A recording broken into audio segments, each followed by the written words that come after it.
சொல்லு நீ யாரெல்லாம் பேசுறீங்க? இல்ல என்ன என்ன நீ அப்ப போவாம நான் வீட்டுல மாடு போவான்னு கிடையாது. வீட்டுல மாடு மேய்க்கிறேன். 20 தடவை ஃபோன் வீட்டுல பண்ணி மாடு மேய்க்கிறேன். 20 தடவை ஃபோன் பண்ணிருக்கேன். ஏன் ஃபோன் எடுக்கலன்னு மரியாதை ஆபீஸ்ல கேட்கணும்ல, ஆபீஸ்ல கேளுங்க. உன் ஆபீஸ் நம்பர் என்கிட்ட இல்ல. உன் ஆபீஸ் நம்பர் இல்லாதனால உங்ககிட்ட கேக்குறேன்.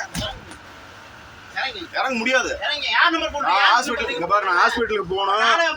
அது எனக்கு தெரியாது. நான் நான் நம்பர் தான் கேட்டேன். நம்பர் உங்க வேலை இங்க நம்ம பாரு, பார்க்கணும். என் வேலையை தான் பாக்குறேன். அவங்க டிரைவர் நம்பர் சொல்லிட்டு அவங்க கிட்ட இப்ப ஏசி வரல, ஏசி வரலங்கற நீ என்ன சவுண்ட் விட்டு இருக்கிற? நீங்க வாங்க கேளுங்க. வெறும் சவுண்ட் விட்டு இருக்கிற. நான் பண்றேன். பண்ணிக்க. நான் பண்றேன். நீ வா. பண்ணியா நீ பண்ணி. பண்றேன். என்ன போய் தேவலாம் பண்றாங்க? வண்டி ஓட்ட விடுங்க போங்க. முதல்ல. உங்க பிரச்சனை அப்புறமே பேசிங்க. பப்ளிக் பிரச்சனை தான் பேசுறேன். சொத்து பிரச்சனைக்கு பேசல அந்த ஆள்கிட்ட போய். என்ன அப்புறம் என்ன பின்னாடி ரெண்டு பேர் வண்டி ரெண்டு பேர் வரணும் பரிசைக்கு போறாங்களா கூட கீழ இறங்குறாங்க. டிரைவர் இப்ப நடுவுல ஏறிட்டு நம்ம பேசிட்டு இருக்கீங்க. தூக்கிட்டு நீ அவ்வளவுதான். ஏன் தூக்கிட்டு இருந்தா நான் தூக்கிடுறேன். என்ன வந்து ரெண்டு பேர் பரிசைக்கு என்னன்னு தெரியுமா உங்களுக்கு முதல்ல?